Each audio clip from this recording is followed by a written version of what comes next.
Welcome to the Creating Wealth Simplified podcast. My name is Lauren Wells, here with my co-host, Chris Seveny. We're committed to providing you with the knowledge required to build wealth through real estate investing. Tired of consuming content about real estate? Stuck in analysis paralysis? Ready to do your first deal? As a member of our community, you will learn how to go from consuming content to taking that first step into the world of real estate investing. Our show is not about getting rich quick, but about providing you with the knowledge you need to take action. Join us as we speak with experienced investors who share action tips on how to escape the corporate world, start a thriving side hustle in the world of real estate, and go beyond your W-2 or 401k. Welcome, everybody, to another episode of the Creating Wealth Simplified podcast. I am your co-host, Chris Seveny. Today, I have a special guest. I have Brian Green from Green Springs Capital Group. Brian, how are you today? Great, Chris. Thank you for having me.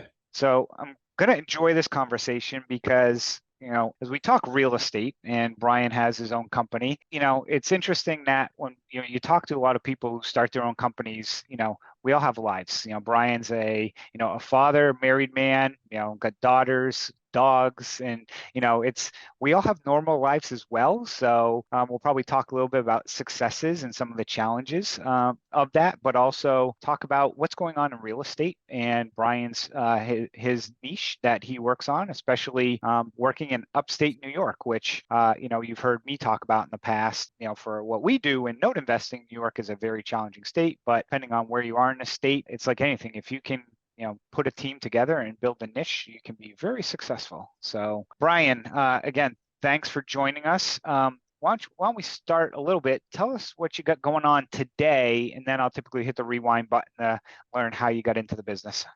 Sure, no problem. Thank you, Chris. So today, our company has a portfolio of just over 100 units, all located in upstate New York, as you said. We're specifically located in Saratoga County, which is just south of Lake George and a little bit north of Albany, the state capital. We have 37 units under contract that we're going to be bringing on within the next 2 or 3 weeks. And then we have a ground up development project, which it's financed through a syndication. And that one is 42 units that we're working through the final phases of approvals with our municipality. And within those figures that I've already provided, we have 15 short-term rentals that we own and operate ourselves. Saratoga is a very big regional tourist hotspot, especially in the summer months. We're able to kind of capitalize on that influx of population in the summer as well. So that's awesome. I mean, 100 units, one of the questions I was going to ask, when you mentioned Saratoga, I was going to ask why specifically, but someone answered that question of you got the tourist hotspot and, being north of Albany, it seems like it's a good place for people to go. And you also mentioned the ground up construction for this syndication. Is this your first syndication deal? It is. In the past, we've raised investor capital, but it's always been private notes. We go in with the model of basically redeveloping properties. So it's a little bit more than your traditional value add strategy. When we go in, we're basically converting an entire building from something that was created in the 1960s or 70s with very little upkeep or renovation since then, and going in and basically making it a 2023 product. So when we do that, we're doing a ton of construction work, and we're kind of taking it from maybe a C+ all the way up to an A- type property. Okay. As guy who myself have cut my teeth for 25 years in construction, let's go back and see, how'd you get into this business? Because most people who get into it, eventually want to get out as fast as possible. But sounds like you're enjoying what you're doing and so forth. But how'd you get into this business? Yeah, so I do not have a construction background. My background is in finance and marketing. In my first company that I had, that I started out of college, was a chain of Verizon wireless stores. So I have an operations background, a finance background.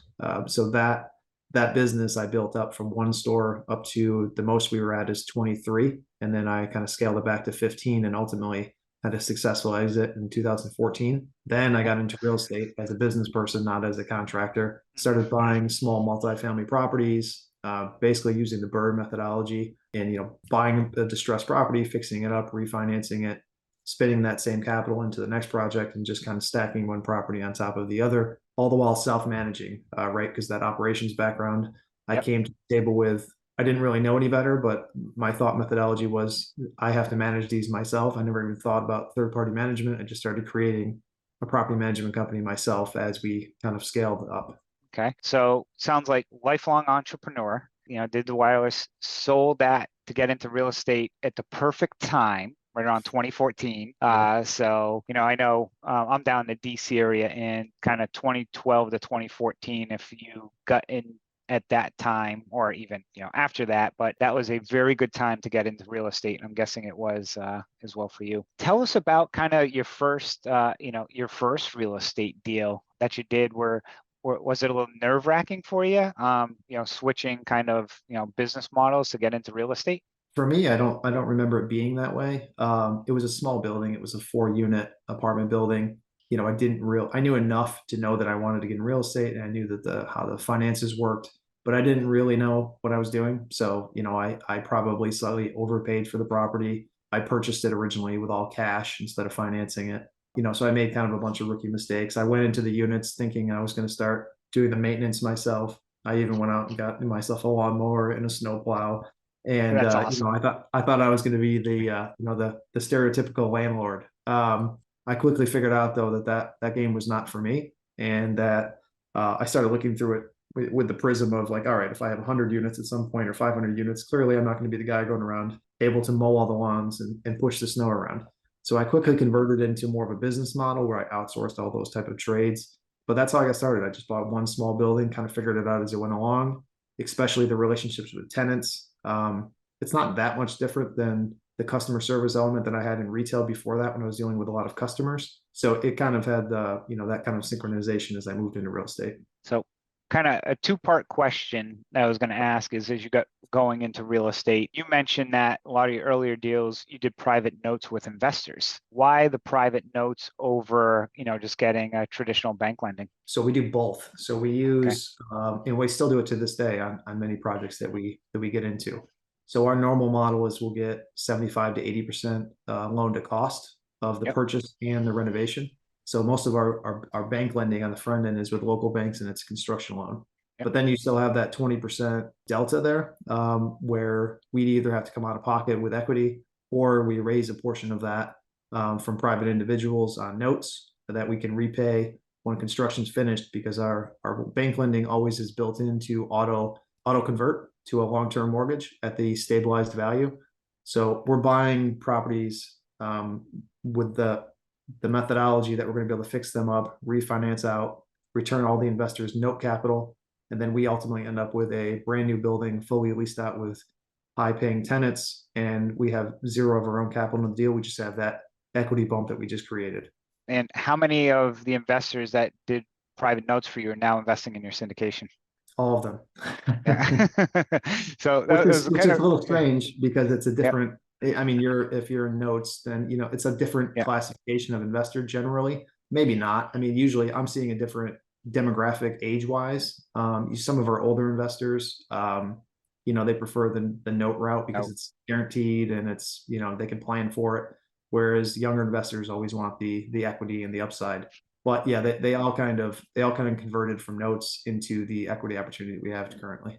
Yeah, the reason I wanted to bring that up is for people, listening, whether you're an active or passive investor, just realize Brian, clearly was in this for the long game. And by getting investors on early on, even on one-off deals, you start building a relationship with people. And as those relationships grow, they have friends who have friends that continue to invest. And now he's got, this new development that he's raising capital for, that he's got, already investors coming in the door, which in today's environment, today's not the easiest time to raise money, especially probably for a ground up construction, because, there's a lot of posts and things online out there about some concerns with multifamily or these types of deals. But like any business, there's good deals and there's not so good deals. And it really boils down to the sponsor and understanding what they have to do. Would you agree with that? I would completely. I mean, the deal matters. And there's always, especially like you said, with the ground up development, it's our first time syndicating.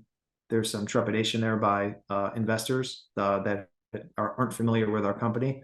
But in the end, everyone that funded their investment, or they're doing so because they trust me, they trust my brother who's my partner, they trust us as a company, and they know our track record.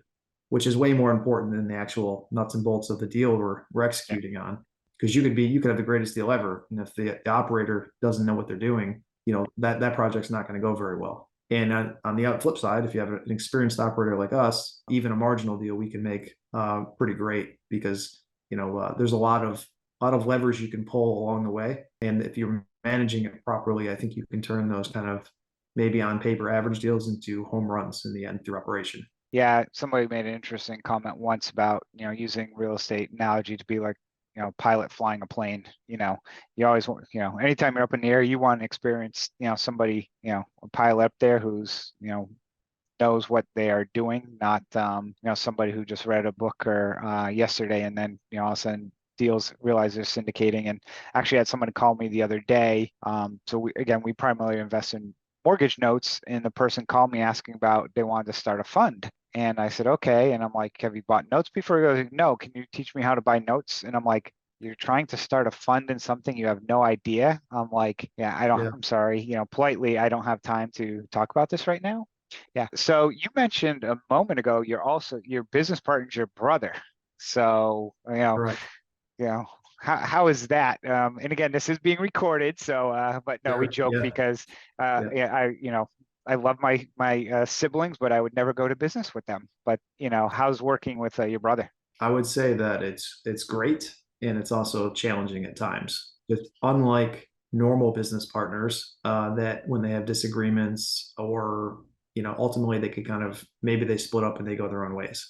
Yeah. But when it's your brother or your family, you kind of are forced to work through those issues. Now, I'm not somebody that shies away from direct confrontation, probably to a fault sometimes, because my brother's very much the opposite of that. But I think us being brothers works really well, especially since he's very different than I am personality wise. But I constantly force those difficult conversations on the front end, which makes things uncomfortable. But I think in the end, we have a better result because we kind of work through it.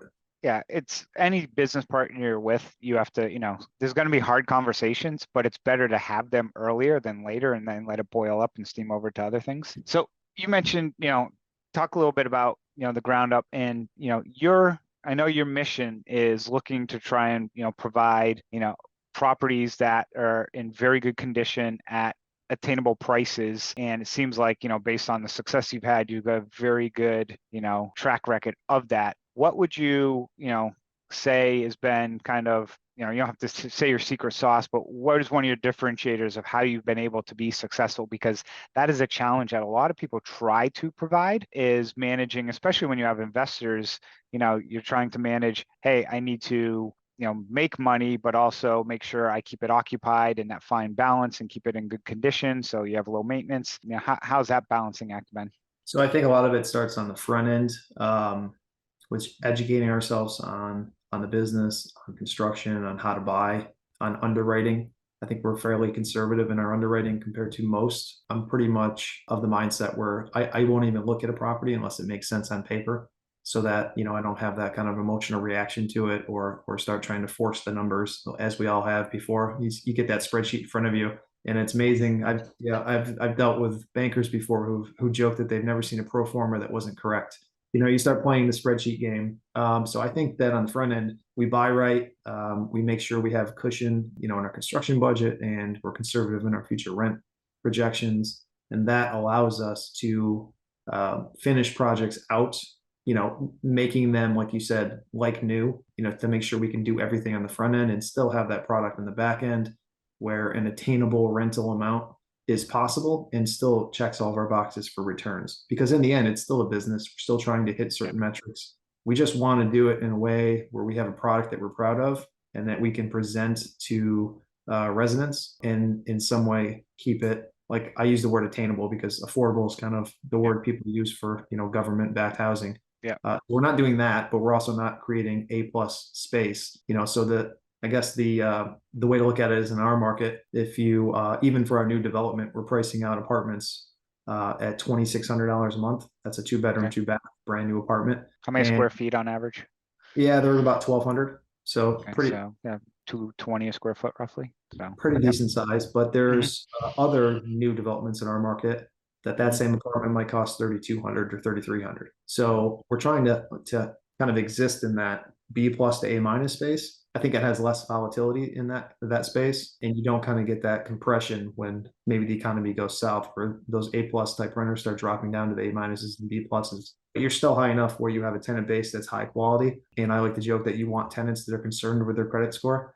So we're still in that space. It's kind of like that young professional, kind of our resident avatar. Yeah, it's interesting because I've worked in a multifamily space for a long time and see a lot of people who like to own or operate that trophy property, which it's great to have your name on it and own it and have all the amenities and everything that goes along with it. But the moment that economy starts to soften, and then you have to start dropping rates, and all of a sudden, your pro forma is based off of $3,200 a month, and now you got to go down to $2,800. And typically most operators basically refuse to try and get down there, to force it, because the numbers don't work at that. And then that's where you get themselves in trouble. And, people go to renew their lease and they're like, no, we're not budging. And next thing you know, guess where they're at? They're over at Brian's place, renting from you. So I've seen that. With those rental units and so forth, do you still have your own property management company as well?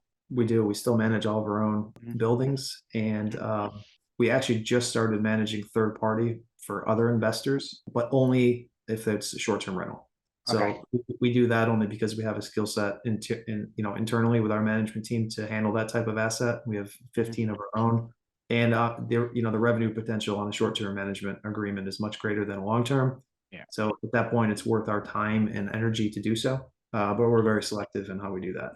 You mentioned something that I kind of was, people watch on video, I was kind of crackling at when you mentioned, the pro formas and, how many and again, I'm an investor as well, and I'll look at a pro forma and, it is the rosiest of roses where, every star and planet has to align for what somebody puts on paper. And you also mentioned the other component of, looking at it without, arbitrarily, because I don't care who you are, if you're a real estate investor, there is some point in time where you tried to force those numbers. It's just, you just have tried to, the deal just doesn't pencil. And then you're like, okay, well, maybe I get a little more aggressive here, aggressive there. But I would tell people don't. You really got to, stick to your guns, be more conservative, because it gives you a little more float. And that kind of was going to lead me to my next question. Like, the assets do you buy? Are they basically tired landlords or landlords that have failed to operate properly, a mix of both? Where do you find a lot of your product? It's a mix of both, just due to the nature of the product we're looking for, in that we usually force value through construction. We find ourselves buying properties where, the landlords could be, usually they're local landlords. They're not very sophisticated. They're still operating good properties. What I find though, oftentimes, is they are not reinvesting in CapEx expenditures. Yeah. So they might be fixing things that need to be fixed, but that can only get you so far. If the place was built 40, 50 years ago and you don't ever replace the kitchens or bathrooms, like at some point the building is just tired and worn, and it automatically becomes, a C minus building, even if you're doing your best efforts to maintain the tenant base. You're just going to get a deterioration of the residents. You're going to get a deterioration of the timeliness of those rent payments. And at some point, a company like us has to come in and kind of rip the Band-Aid off and do massive renovations to kind of bring that asset up to this year's standards, I would say. Yeah, I used to look at some smaller multifamily, and very similar. The challenges I've always found is go look at it and then, okay, you need to put the new windows in, exterior needs a lot of maintenance, heating needs to be redone, some of them need new roofs, everything that need to be done that doesn't bring in an extra penny basically need to be done. People will put in, hey, we'll go throw a new floor and we'll paint the inside, we'll put the lipstick on the pig, but anything of substance, doesn't get done. And that's a great opportunity also for somebody who's looking to buy, where you can get in and really probably pick something up that is a little distressed, to fix it up, to also, push the rents a little bit as well. Yeah. And that kind of, to your point before about how we buy and how we're trying to provide attainable rents, also internally, we're trying to make sure that we have enough cushion so that we can make all those improvements you just mentioned, because we don't want to manage an asset that has, a 25-year-old HVAC system or needs a new roof. So we're going to go in and make sure we do all that stuff on the front end. And oftentimes we're talking to brokers about acquisition opportunities, and they're like, oh, it just needs paint and flooring and you can increase the rents by $100 a month. And sometimes that's true. Most of the times it's not. But my rebuttal to that is always, yeah, great. I can do that and I can achieve the rents. but the roof is still 30 years old and the HVAC is still worn and tired. So like, when am I going to replace that? And they never want to factor that in because, as you said, it doesn't really affect the rental rate to a great degree, but it's stuff that has to be done. And if it's not being done, like somebody has to pay for that. Switching topics a little bit, one of, I know, the challenges recently in the space also has been getting bank financing. With your acquisitions and you sticking in one market, I'm guessing you probably have one or, very select lenders you go to as well and have relationships with. Have they changed any of their standards for lending? Yes, actually, we primarily were using one local credit union. We like credit unions a lot because they charge very little in fees and there's no prepayment penalty when you exit. Yep. As we always do when the building's stabilized and we try to refinance it. But coincidentally, also that bank was just merged with another credit union, so now the management team is all different. So that all one happened within the last 6 months. So back in May, we actually brought on a former commercial mortgage broker, and he's Okay. doing kind of a heightened finance role for us, where he's working almost like a fractional amount, and he's overseeing all of our books, but mostly he's sourcing all of our debt now, and he has relationships with every single bank in the market because he was a commercial brokerage our broker for 5 to 10 years. So he's getting us financing now on some of our deals that I never would have been able to get on my own before, just through his relationships. So I think right now, given to what you said about how hard it's getting to get financing, having him on board and bringing him on in May was like the best thing we possibly could have done as a company. Yeah, it's interesting you mentioned that because something that never popped in my head that, people seeking, who have volume trying to, find new relationships and get new funding because, again, funding sources come and go and could dry up. Having somebody who's got all that, experience in that network and connections is, I'm sure, very pivotal and key because it also probably is providing you some additional deals that other people might not or might struggle to try and find financing, especially if a lot of people are going to that one credit union. Yeah, absolutely. And just to give you an example of that, we're working through final stages of financing and sourcing is, competing term letters for our ground up development now that we're just about approved through the municipality. And, one of the terms GT's sourcing is like a consortium of 3 local banks that he kind of put together on his own. And I'm like, I wouldn't even thought to do that, but it's 3 local banks that have, max out at like maybe a $3 to $5 million loan. Yep. And he was able to get them all together, and now they're kind of working in tandem, and they might actually be the most competitive term sheet that we get. And I never would have the time, resources, or connections to kind of put that thing together. Yeah, it was interesting. I was at a conference last week regarding, it was a bank special assets where bank has distress assets and properties and stuff. And that's one of the things they were talking about were these participation loans. And I kind of heard of them, but never really thought about them, where it's exactly what you said, where, several different lenders will come together and kind of nobody wants to give the entire deal. Each one will want to take a piece, either based on size or risk. One of them will still take the lead, but they've got, other banks participating. And, depending on a lot of those deals, if you can make it work, you're right. People have said they get much better term sheets on those types of deals because it's also a little less risk for, those banks and, can definitely, and in today's interest rate environment, every quarter point or eighth point counts. So. Yes, absolutely. And I'm glad that I'm not the only one that had never heard of that type of lending scenario before. And that's our primary business. I mean, we buy debt and, so we do some, private lending and stuff, but it's interesting, some of the creative ways and things that can be done out there, in this space. So as we, get to wrap up this episode, I like to ask people, what do you believe has been one of your biggest, factors for the success that you've had to date in the business? Is there one thing that kind of, or several things that stick out that you think has led to the success of your company? I think that to a great degree, it's self-education on my part and just kind of absorbing every and all piece of information I can possibly find that has to do with real estate, investing, landlording. When I started in real estate, I was not necessarily an avid reader. I mean, I would read here and there, but nothing seriously.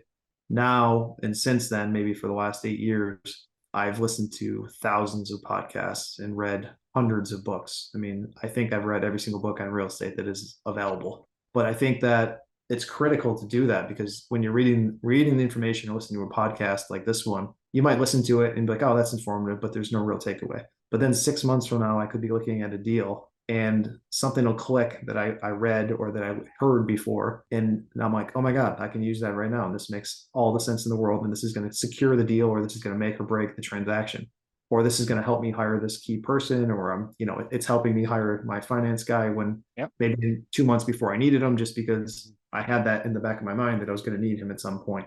So I think the education piece is huge, especially if you're going to go into this where you're going to eventually turn into the syndication or raising a fund, and you're going to go out and try to extend your credibility to raise capital from limited partners. I think you're doing yourself a disservice and your limited partners if you're not engrossing yourself in every piece of information that you can find on the subject matter. And now that doesn't mean you want to get into that analysis paralysis phase, but it does mean that you need to be self-aware to know that you don't know everything, and that you constantly have to keep that education wheel rolling, so that you're putting yourself and your limited partners in the best position you can. Yeah.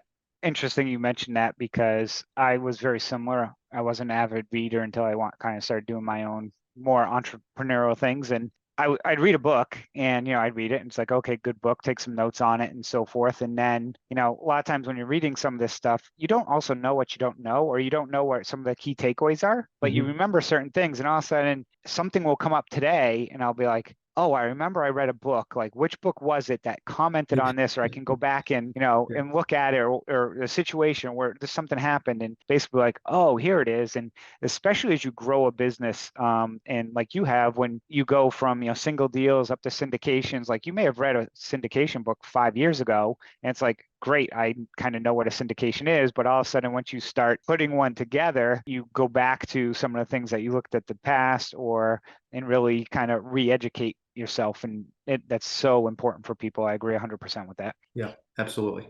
So Brian, if people want to reach out, learn more about you, your projects, your syndications, or, what you got going on in general, what's the best way for people to reach out to you? Our company's pretty active on Instagram, so they can reach us at Green Springs Capital, or they can send me a direct email, brian@greenspringscapitalgroup.com. Always happy to talk real estate, investing, whatever. I'm kind of engrossed in this business like most of us are, so I've got no problem talking real estate for hours on end. So just send me a message and we'll connect. Great. And one last question, just that, it's more curiosity of me, where do you see yourself taking your business in 5 years? So we have this pretty well mapped out. We run on EOS. Okay, you're an EOS person as well, so yeah. So are you level 10 meetings and everything going? Yeah, that's right. A lot of them.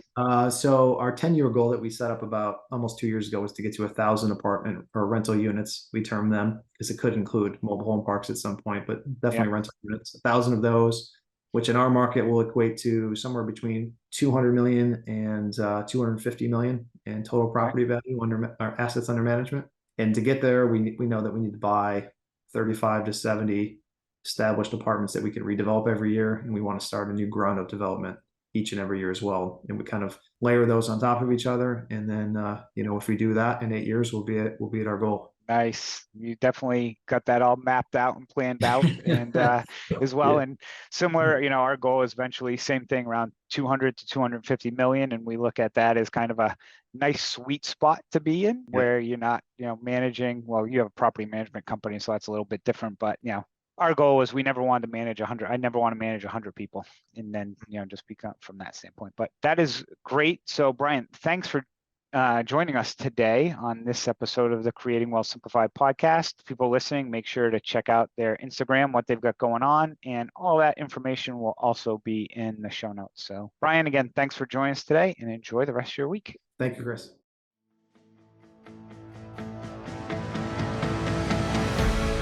Thank you for joining Lauren and I on this episode of the Creating Wealth Simplified podcast. Each week, we bring you expert education, experience, and information in a digestible format to help you identify investment opportunities so you can build wealth through real estate and take action toward your financial goals. Enjoy the show, share with a friend, or subscribe to the show and leave us a review.